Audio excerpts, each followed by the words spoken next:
Hola, ¿qué tal? ¿Cómo le va? Qué gusto saludarle. Bienvenido, bienvenida a la información jurídica más importante, pero también y sin duda la más relevante de México y de todo el mundo. Lo logramos, llegamos al otro lado de la esquina, que es viernes 19 de mayo de 2023. Soy Oscar González y a nombre de todo este equipo de trabajo le damos la más cordial bienvenida y saludamos a mi compañera Nidia Díaz en la interpretación de lengua de señas mexicana. Hola Nidia, comenzamos.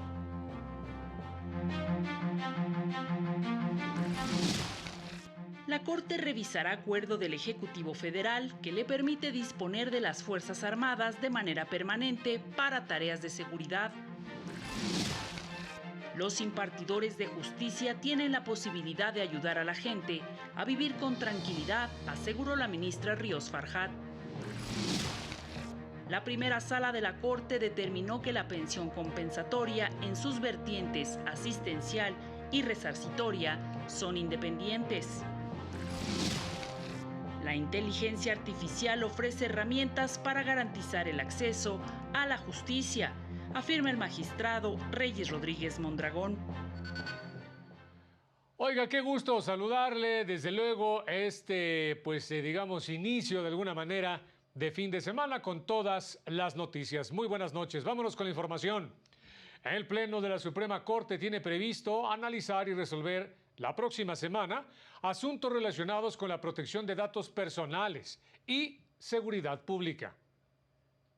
De los asuntos listados para resolución por el Pleno de la Suprema Corte de Justicia la próxima semana destaca una acción de inconstitucionalidad promovida por el INAI contra disposiciones de la Ley de Protección de Datos Personales en posesión de sujetos obligados de Nuevo León. Entre los temas de análisis están si los artículos impugnados distorsionan el sistema nacional establecido para la denuncia, determinación y sanción de responsabilidades administrativas cometidas por servidores públicos. También, si es válido que la norma establezca que los criterios que emita la Comisión de Transparencia y Acceso a la Información de Nuevo León serán orientadores para los sujetos obligados. Está una controversia constitucional promovida por el municipio de Colima en contra del Poder Ejecutivo Federal, por la que demandó la invalidez del acuerdo por el que se dispone de la Fuerza Armada Permanente para realizar tareas de seguridad pública de manera extraordinaria. Entre los temas de análisis está si el acuerdo viola los principios de disciplina militar relativos a que las Fuerzas Armadas solo pueden intervenir de manera extraordinaria, regulada, fiscalizada, subordinada y complementaria conforme a la Constitución e instrumentos internacionales, y si el acuerdo transgrede el principio de división de poderes, así como las facultades del municipio, por permitir la intervención de las Fuerzas Armadas en tareas de seguridad pública sin considerar a las autoridades civiles municipales. Para el canal del Poder Judicial de la Federación, Mario López Peña. Y al participar en un conversatorio, la ministra Margarita Ríos Farjat destacó la labor del Poder Judicial para lograr una justicia con perspectiva de género. En México persiste una resistencia para que las personas se interesen y conozcan sobre los temas de género. Así lo señaló la ministra de la Suprema Corte, Margarita Ríos Farjat, al participar en un conversatorio sobre justicia con perspectiva de género que organizó la plataforma Cómo Vamos Nuevo León y la Universidad de Monterrey. Me parece que a veces hay un cierto resistencia, como que apagamos un poco de repente un botón, ok, ya viene el tema de género, que se diga lo que haya que hacer y pasamos a otra cosa. Porque todavía existe, y existe bastante, los prejuicios y los estereotipos. Van cambiando y son soterrados. Y esa es la importancia que le da el Poder Judicial a juzgar con perspectiva de género. Destacó las sentencias que ha emitido la Suprema Corte de Justicia de la Nación relacionadas con la perspectiva de género y resaltó la necesidad de que la ciudadanía conozca la labor de los jueces. Se podría decir que jueces y juezas del país no conocen a la sociedad mexicana. Podría pensarse así. Yo no comparto esa idea porque justamente en los juicios que se ven es la sociedad emproblemada, la sociedad anhelando un cambio, la sociedad que no consigue algo. Nadie va a litigar un asunto porque esté tranquilo y tranquila, van a litigar un asunto por algo que no los deja dormir. Entonces, los jueces y juezas tienen el poder, entre comillas, de ayudar a que la gente duerma tranquila o que logre sus sueños también. La ministra Ríos Farjat resaltó la labor que realizan las personas que litigan y que acuden a los tribunales para impulsar una mejor sociedad. Dijo que lo importante es entender al derecho constitucional como la búsqueda de la armonía para tener una bonita sociedad en los próximos 5 o 10 años. Para el canal del Poder Judicial de la Federación, Juan Carlos González. La primera sala de la Corte estableció un criterio orientador en el que determinó que en la pensión compensatoria, las vertientes asistencial y resarcitoria, respectivamente, son susceptibles de análisis autónomo y pueden existir de manera independiente debido a que los extremos de las acciones son distintos.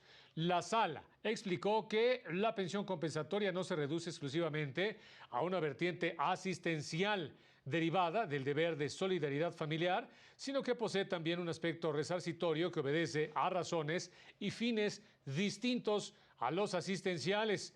La resarcitoria busca reparar el desequilibrio económico ocasionado por una distribución asimétrica de las labores durante una relación de pareja.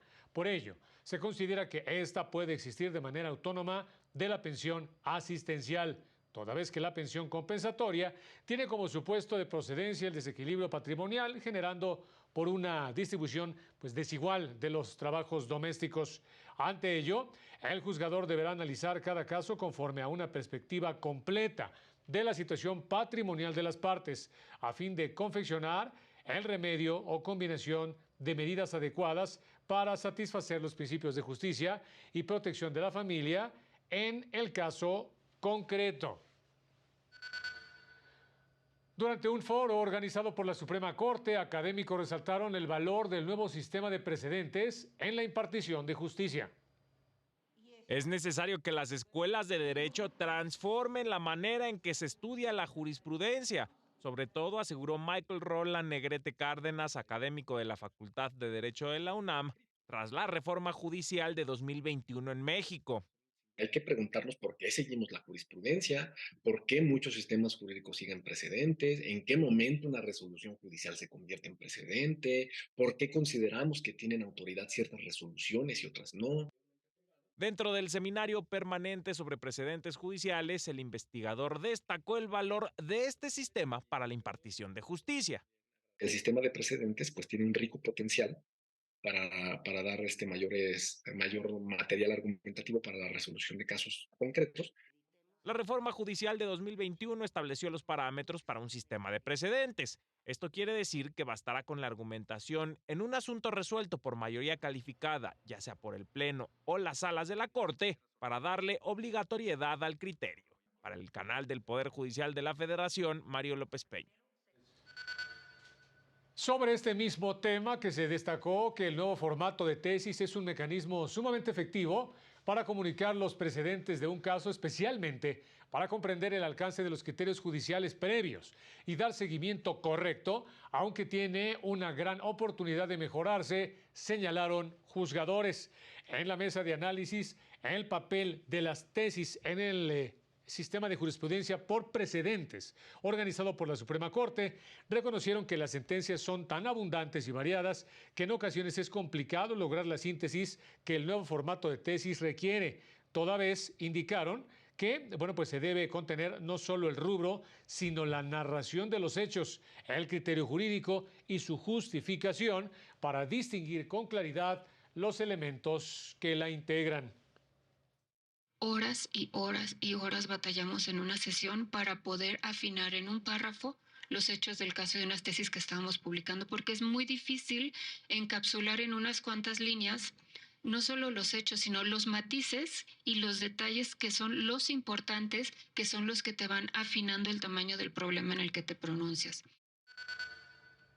En más información, la magistrada Paula María García Villegas aseguró que los juzgadores están obligados a resolver el fondo de los asuntos en materia ambiental que llegan a sus manos, con el fin de contribuir a cumplir con las metas para reducir las emisiones de contaminantes y con ello contrarrestar el cambio climático. reconocieron que de nada sirve que se resuelvan temas relacionados con el impacto ambiental o la emisión de contaminantes si no se garantizan condiciones mínimas a la población para vivir en entornos saludables y evitar su migración y desplazamiento. Se abandona y se migra porque ya no es sostenible. Y eso es preocupante porque se ocupa un espacio de una zona rural y se hace lo mismo. Es decir, se urbaniza, hay desechos, hay contaminación, se vuelve no viable y se vuelve a abandonar. Tenemos un solo mundo y ese mundo es nuestra casa y es la casa de los otros seres vivos también. Y tenemos que ya repararlo. Ya no se puede hablar de cuidar el mundo, sino de reparar el daño hecho y no es para mañana, sino fue para ayer, es para hoy. Vámonos a una pausa en este momento. Viernes lluvioso en la capital del país. Ahorita regresamos.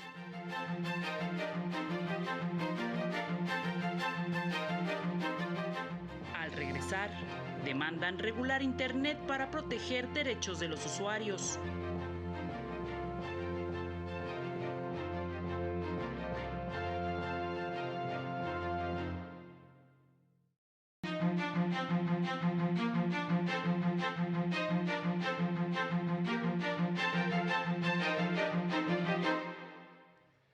Vámonos con más noticias. Magistrados electorales resaltaron las ventajas de utilizar las nuevas herramientas tecnológicas, como la inteligencia artificial. El magistrado presidente del Tribunal Electoral, Reyes Rodríguez Mondragón, aseguró que la inteligencia artificial no sustituye el trabajo humano, pero ofrece herramientas para mejorar el acceso a la justicia en esta materia. El uso del ChatGPT puede, por supuesto, generar importantes beneficios en la impartición de justicia, con los controles adecuados, ¿no? Con las garantías de que la información que se está generando ahí, pues sí está procesando de manera rápida y eficiente. Durante un seminario de ciberdemocracia, dijo que las herramientas digitales son un apoyo para potenciar los valores de la democracia y fortalecer la transparencia electoral. Hoy la inteligencia artificial nos brinda una nueva oportunidad, ¿no? Fortalecer, ¿no? Nuestra estructura profesional, mejorar nuestras capacidades técnicas y, por supuesto, encontrar nuevas aristas de utilidad social de los tribunales. Magistrados de la Sala Regional Guadalajara señalaron que debido a la pandemia, el avance tecnológico provocó un impacto social, económico y democrático en el país. Consistente en sistemas informáticos que ayuden a las personas, en este caso, a encontrar justicia, a buscar justicia o a defenderse. Es cierto, partimos de hechos dolorosos, pero también eso nos debe recordar que esta tecnología no tiene vida. Para el canal del Poder Judicial de la Federación, Rosy García. Gracias, Rosy. Y precisamente especialistas llamaron a contar con una legislación que regule el Internet, sobre todo para poder proteger los datos personales. A pesar de que en México no está regulado el tema del uso de Internet, la Suprema Corte de Justicia de la Nación ha mantenido una posición activa que ha permitido la resolución de problemáticas relacionadas con este sector, como el derecho al olvido, afirmaron especialistas durante el conversatorio Litigio contra plataformas digitales. Pues justamente el hecho de que la Suprema Corte haya abordado este sentido o definiciones de derecho al olvido ha sido fundamental en el sentido de que, independientemente de que no exista este tipo de regulaciones en México, pues el hecho de que se haya abordado ha sido elemental. En el evento, recordaron al derecho al olvido como la facultad de dar consentimiento o no, tanto a la publicación o perdurabilidad de datos personales en Internet. Los especialistas destacaron la necesidad de legislar las plataformas digitales, pero denunciaron la participación de grupos de interés que impiden que ésta se lleve a cabo. Que ya existen fuertes grupos de interés consolidados respecto a cómo será regulado este tipo de cuestiones por parte de las plataformas intermediarias de Internet y demás, que se presentan básicamente como un dragón enorme al que uno tiene que superar cuando suponiendo que entran proyectos de ley.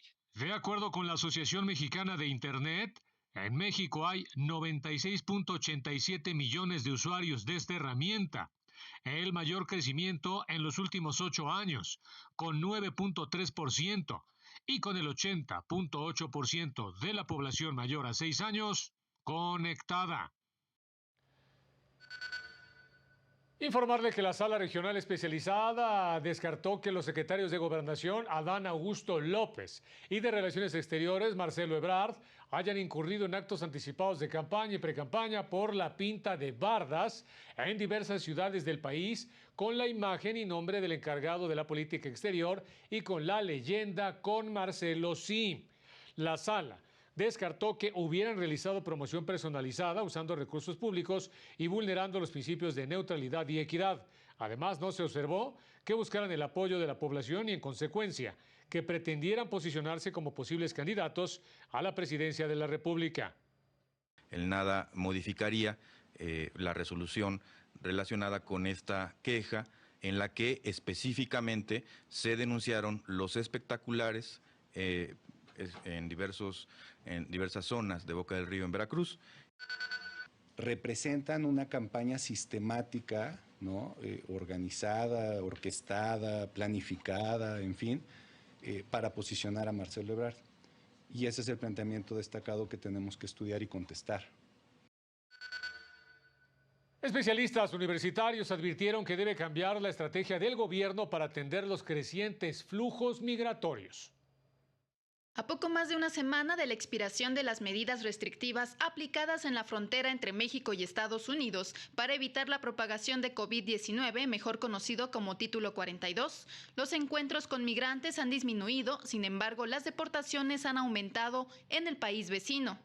En ese contexto y frente al aceleramiento de las movilidades humanas en los últimos años, académicos indicaron que México se está convirtiendo en un país de destino. Sí está bajando un poquito ahorita la recepción de inmigrantes. No creo que sea sostenible, no creo que vaya a mantenerse, yo creo que esto va a cambiar en unos años, pero ahora México tiene el problema de la migración de frente y ya no lo podemos negar. En un seminario en el Instituto de Investigaciones Jurídicas de la UNAM, reflexionaron sobre las contradicciones en la política migratoria en México y la falta de voluntad política. Los agentes en instituciones de gobierno están también muy limitados, ¿no? Aunque tengan buenas intenciones, tengan buen conocimiento, tengan buenas intenciones, el presupuesto, el personal, el alcance y la realidad se te desbordan.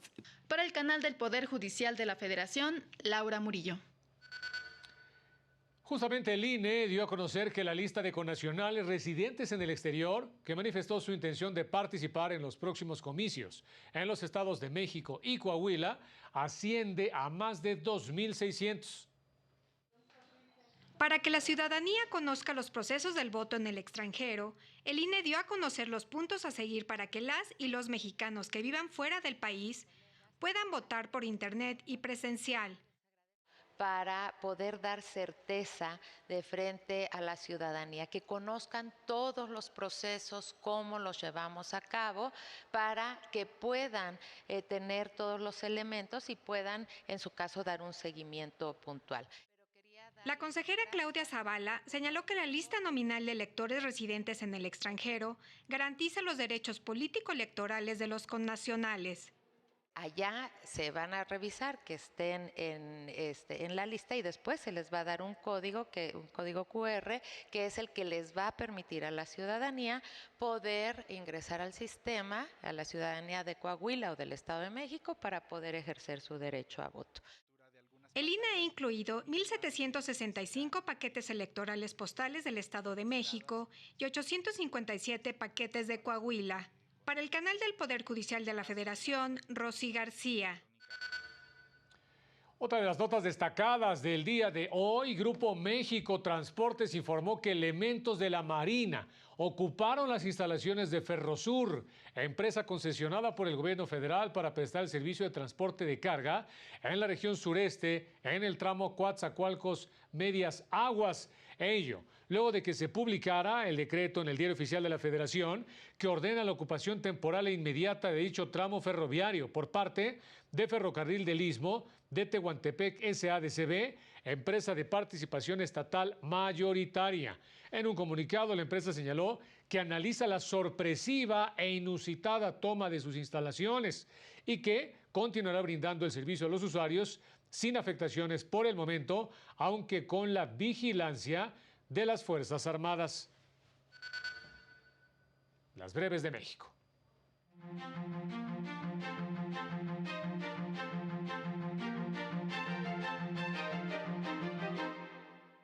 El Juzgado 17º de Distrito en materia administrativa del Primer Circuito fijó un plazo de 3 días a la Jucopo para que al menos presente una terna para designar a uno de los comisionados del INAI que se encuentran pendientes. El INAI presentó ante la Suprema Corte un recurso de queja en contra del nuevo decreto del Ejecutivo Federal que clasifica como de seguridad nacional diversas obras aeroportuarias y ferroviarias que se realizan en la zona sur del país.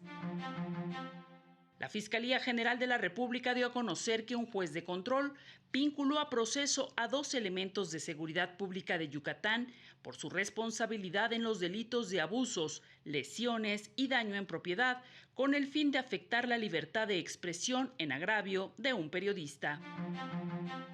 La Comisión Nacional para Prevenir y Erradicar la Violencia contra las Mujeres entregó certificados a 8 centros de trabajo que los acredita como espacios libres de violencia en razón de género y a 13 más les entregó la precertificación.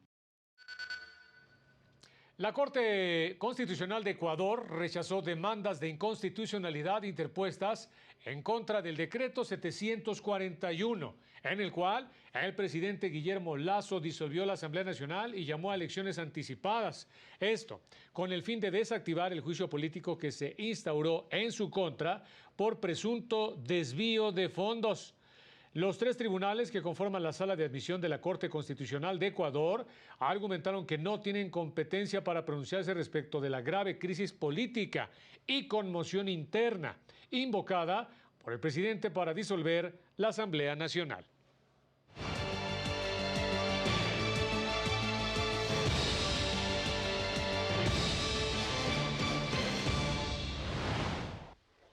Animales en santuarios. Derechos de imagen del patrimonio cultural. Cancelación de vuelo por fallecimiento del copiloto. Estos son temas de los que da cuenta el reporte sobre la magistratura en el mundo, que ustedes pueden consultar en la página web de la Suprema Corte de Justicia de la Nación, así como en las redes sociales de nuestro alto tribunal. Vamos a la información. En Argentina, el Tribunal Superior de Justicia de Río Negro ordenó el traslado de un chimpancé de un zoológico a un santuario de grandes primates para salvaguardar su salud y mejorar su calidad de vida. Los magistrados ordenaron elegir el lugar más adecuado posible, ya que según el diagnóstico, Toti padece un cuadro de ansiedad permanente como enfermedad de la adaptación y que de continuar en las mismas condiciones, su salud psicofísica corre riesgo, indicando que la falta de contacto con su especie constituye un estresor crónico. Toti tiene 33 años y durante toda su vida solo ha tenido contacto directo con 2 seres de su especie y por cortos periodos, su mamá y el chimpancé Coco. Uno de los argumentos centrales del zoológico fue la afectación de su derecho de propiedad sobre el chimpancé. Al respecto, los magistrados respondieron que más allá de la postura que se adopte sobre el estatus jurídico de los animales, la Constitución Nacional pone por delante la preservación del patrimonio natural y cultural y de la diversidad biológica. El Tribunal de Justicia de la Unión Europea resolvió que la cancelación de un vuelo por el fallecimiento imprevisto del copiloto no exime a la compañía aérea de su obligación de indemnizar a los pasajeros. Ese fallecimiento, por muy trágico que sea, no constituye una circunstancia extraordinaria, sino que, al igual que una enfermedad imprevista que pueda afectar a un miembro indispensable de la tripulación, es inherente al ejercicio normal de la actividad de la compañía aérea. El Tribunal de Justicia añade que el hecho de que el miembro de la tripulación en cuestión hubiera superado sin restricciones los reconocimientos médicos periódicos prescritos por la normativa aplicable no puede desvirtuar esta conclusión, ya que toda persona puede ser víctima en cualquier momento de una enfermedad o de un fallecimiento imprevistos.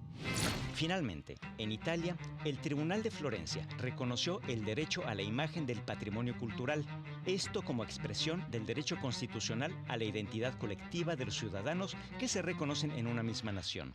La causa se refiere a una conocida editorial que, a falta de licencia para utilizar la imagen del David de Miguel Ángel y sin pagar nada por su uso, publicó la obra maestra escultórica en la portada de su propia revista, modificada con papel lenticular y luego superpuesta a la imagen de un modelo, una persona real, todo en clave abiertamente publicitaria.